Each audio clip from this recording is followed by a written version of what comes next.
Doumbia Daouda, il est l'imam de la nouvelle mosquée Al-Munawara de Williamsville, située au quartier Kennedy dans la commune d'Adjami.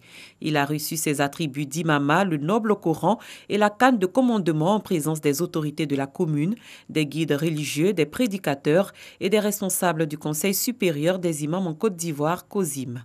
Le représentant du guide suprême de la communauté musulmane de Côte d'Ivoire, président du COSIM, a exhorté le tout nouvel imam à se mettre au service de l'ensemble de la communauté et prôner les valeurs de l'islam.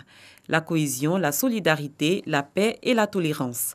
Le message du représentant du président du COSIM, reçu 5 sur 5 par l'imam. Je voudrais ici prendre à témoin Allah subhanahu wa ta'ala, ainsi que les hauts dignitaires de la Ummatul Islamiyya ici présents, de mener à bien la mission dont vous me portez garant. Mais cette mission n'est possible qu'avec la bénédiction d'Allah subhanahu wa ta'ala et de votre soutien. Au cours de cette double cérémonie d'intronisation de l'imam et de l'inauguration de la mosquée Al-Munawara, une conférence sur le vivre ensemble a été animée par Oustaz Sangari. Le conférencier a invité les fidèles à l'entente, à l'union et l'amour du prochain. Organisateurs et fidèles se réjouissent de l'intronisation de la réussite de cette cérémonie. Je voudrais qu'il soit quand même à la hauteur de l'entente de la communauté musulmane. Ce qui vient de se passer aujourd'hui dans notre quartier, vraiment, c'est un témoignage. À cette occasion, des prières ont été faites pour l'harmonie entre les filles et les fils de la Côte d'Ivoire, mais aussi pour la paix et la cohésion entre les différentes communautés. Le voyage nocturne du saint prophète, le prophète Mohammed, paix et salut de Dieu sur lui, et l'importance du mois de Rajab. Des thèmes développés à l'occasion de la célébration du Maoulid, fête qui commémore la naissance du prophète de l'islam. Une initiative de l'association islamique Amawiya d'Abobo. Cérémonie au cours de laquelle le conférencier a mis en lumière les mérites du mois de Rajab qui précède le mois béni du Ramadan. Il a aussi expliqué aux fidèles la portée et le sens du voyage nocturne du saint prophète qui a permis à la communauté musulmane d'accomplir 5 prières au lieu de 50. Le conférencier s'est aussi penché sur le courage, la sagesse et l'humilité du prophète de l'islam, paix et salut de Dieu sur lui.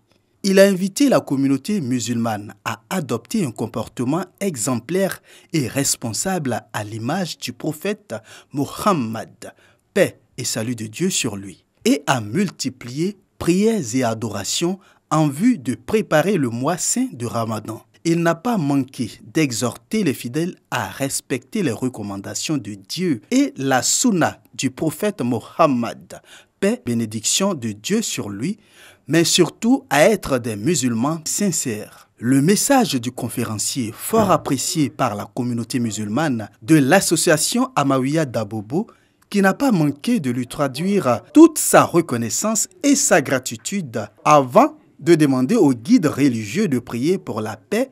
Dans le cadre de ces activités, la communauté musulmane tidjanite de Ferkessédougou, ville située au nord de la Côte d'Ivoire, a organisé sa traditionnelle journée de prière et de ziara. Cet événement de haute portée spirituelle où l'on implore le Tout-Puissant afin qu'il exauce les vœux a réuni de nombreux guides religieux et fidèles venus des autres départements ainsi que des élus et cadres de la région. Les guides religieux ont invité la communauté musulmane dans son ensemble à pratiquer régulièrement la ziara, non seulement à l'endroit des vivants, mais aussi à l'égard des parents rappelés à Dieu, des pratiques qui, selon eux, sont méritoires. Les propos des imams, prédicateurs et guides religieux, appuyés par l'honorable Drissa Traoré, le secrétaire national chargé des cultes musulmans, représentant le parrain de cette cérémonie religieuse, le ministre Téné Birahima Ouattara, ministre des Affaires présidentielles et président du Conseil régional du Tchologo. Le représentant du parrain, profitant de l'occasion, exhortait imams, guides religieux, prédicateurs, fidèles musulmans et population de la région du Tchologo à multiplier prières et adorations pour la paix et la stabilité en Côte d'Ivoire et aussi pour la cohésion entre les filles et fils du Tchologo. Le message de Drissa Traoré est reçu 5 sur 5 par les guides religieux et les fidèles qui ont tenu à exprimer toute leur gratitude au ministre Téné Birahima Ouattara, fils de la région.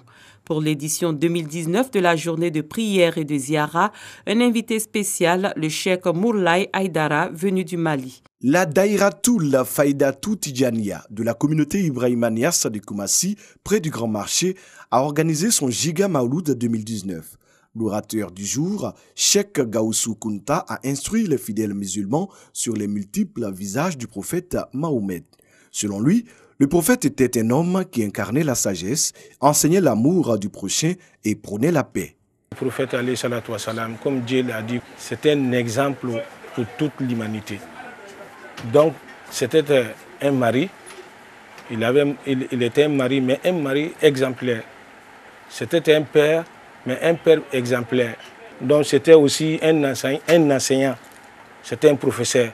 Il enseignait le Coran, il enseignait comment aller vers Allah subhanahu wa ta'ala. لَقَدْ كَانَ فِي رَسُولِ اللَّهِ أُسْوَةً حَسَنَةً لِمَنْ كَانَ يَرْجُو اللَّهَ وَالْيَوْمِ الْآخِرِ وَذَكَرَ اللَّهَ كَثِيرًا. Le prophète a été pour vous un exemple.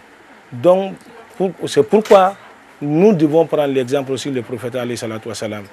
Le cheikh Oumar Abdoulaziz a quant à lui fait des prières et des bénédictions pour le président de la République, mais aussi pour la Côte d'Ivoire en vue d'une paix et d'une stabilité durable. Chants, lecture coranique et prêches ont marqué le Maouloud à Koumassi, Grand Marché. Allah